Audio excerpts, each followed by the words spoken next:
All right, welcome back for another episode of Carnivore Trades. Today is Tuesday, October 18th, 2022. If you're not done so already, give the video a thumbs up, like, comment, subscribe to the channel. Come find me on carnivoretrades.com for swing trading alerts and analysis. Anyways, another volatile whipsaw day here in the markets, and it appears to be really max frustration on both sides of the market. So, yesterday we had the gap up, and we talked about that inside bar pattern, a beautiful hourly inside bar pattern, by the way, on the spiders. We said there's likely to be continuation today, and obviously we got that with the huge gap up this morning. Basically 10 S&P points from yesterday, or 10 SPY points from yesterday's close to today's open. And the day before that, obviously, another huge gap from 357 all the way up to 364 and change, and then to a high of the day around 367. So another 10 points there. So really the bears getting kind of smoked yesterday. And now, the bulls kind of getting a little bit of that back. So a little bit of a fade here off of the open. And really just kind of chopping. We did have an algo freak out. You see Apple there on my screen. That got dumped really hard. It's basically like iPhone production being slowed down or shut down just a couple of weeks into that project. But what we have a stagflationary environment right now. This shouldn't really come as a surprise, and the market is kind of bouncing back a little bit here, as you'd expect. It's just kind of an algo freak out, little shock there, but we did have a little dump, and the market is bouncing back right now, at least for the time being.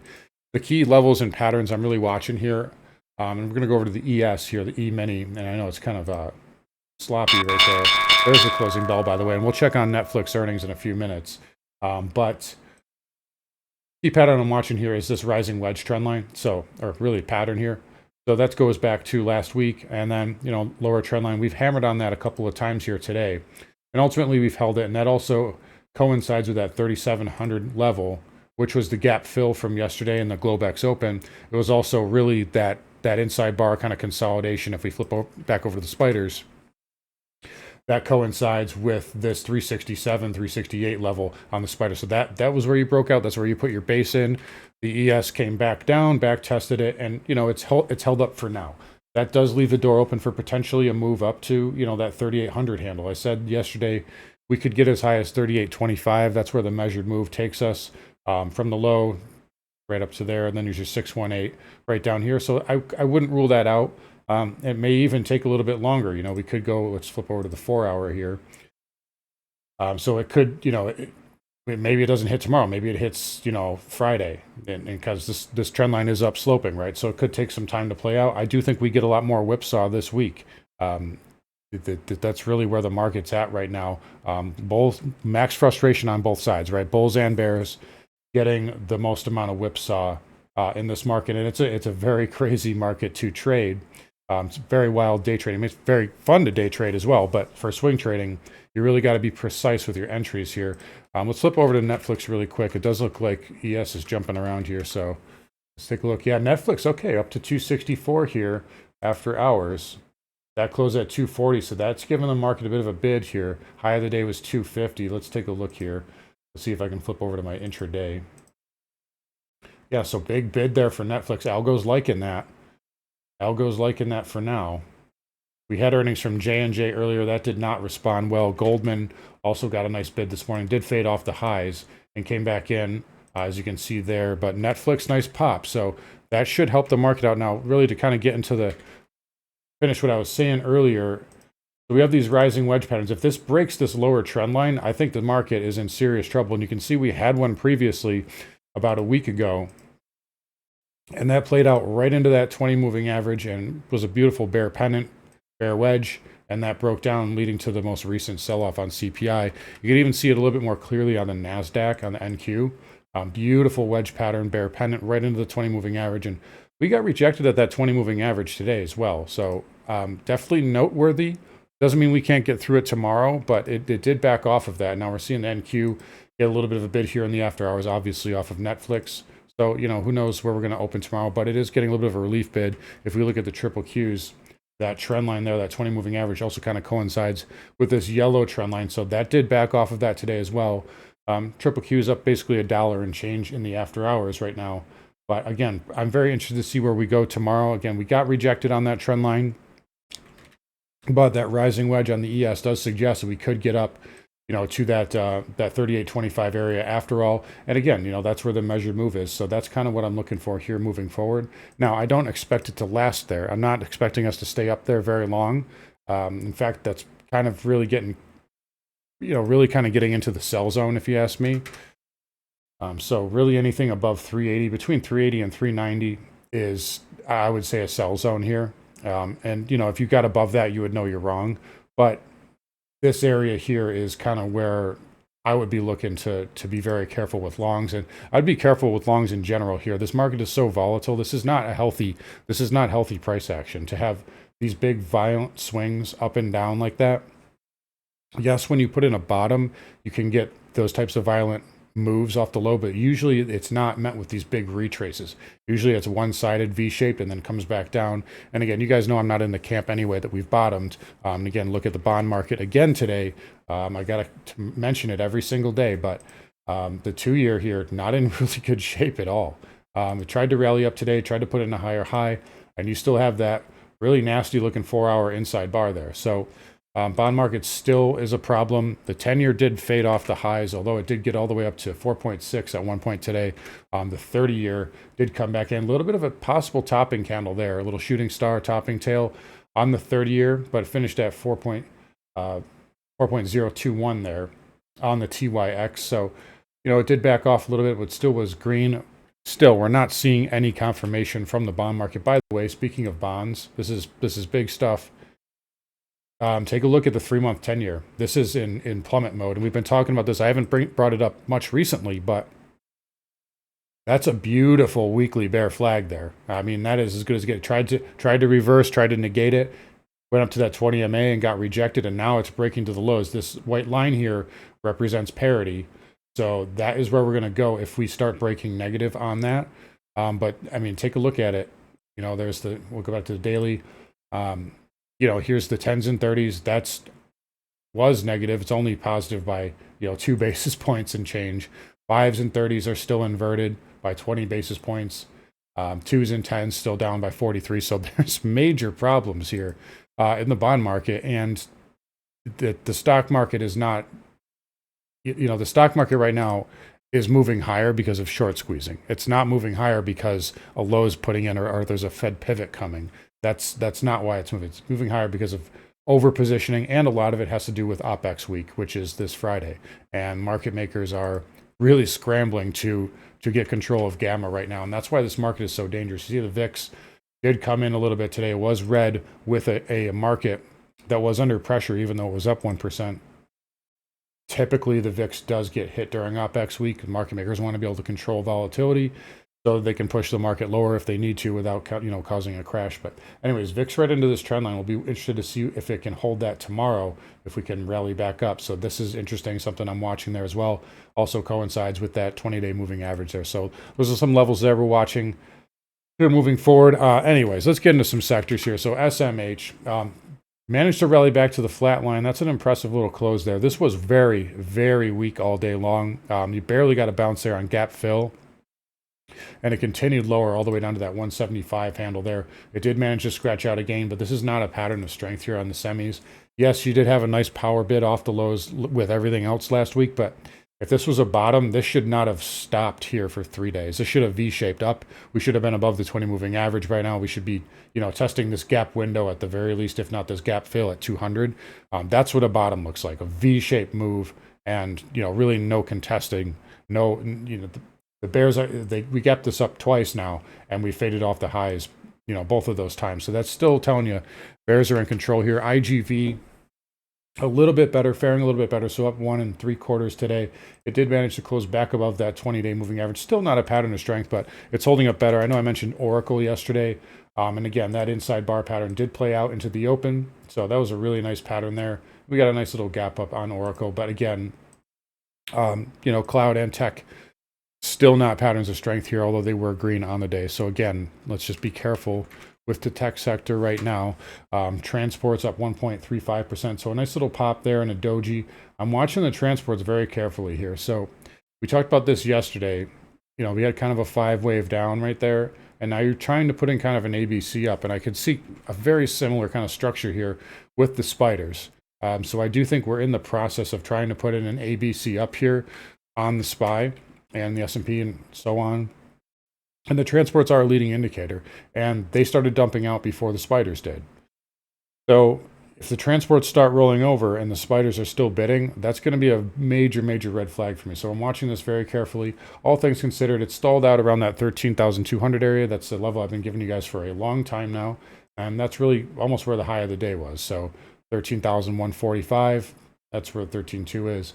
And then, of course, if it gets through that again, that's going to be your obvious level, right around 13.5 there in gap fill. But transports, green on the day and still leading the market. So maybe we do have a little bit more upside here in the spiders.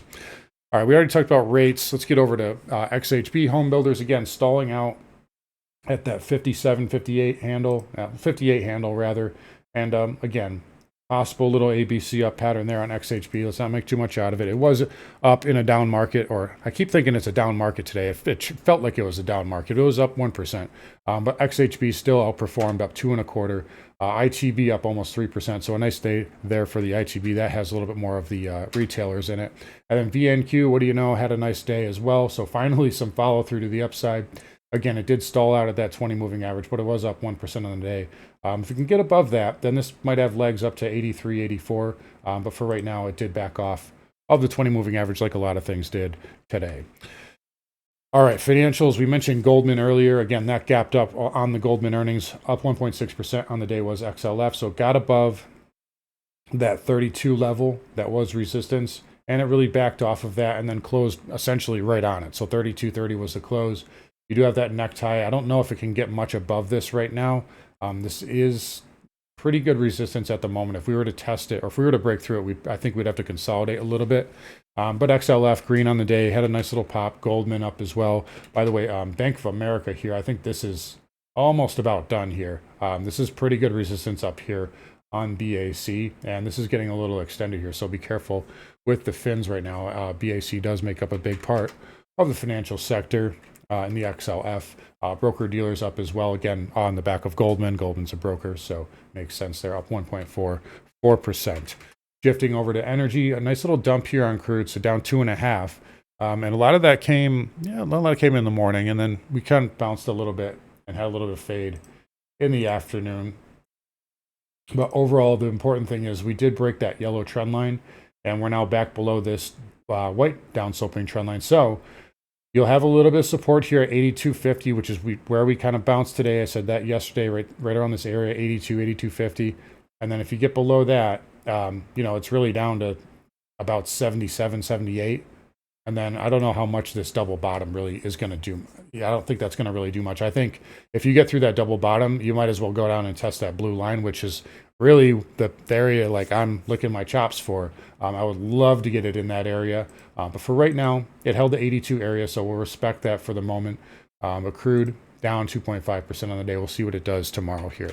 XLE holding up really well. So this is a strong pattern here starting to form. So yes, we never confirmed really above that top sloping trend line. Never really got above this pivot, but look what it's doing. We got an inside bar here starting to form. So if this continues sideways here, this can actually have legs, and nothing to say it can't get back up to 88 and fill that gap there.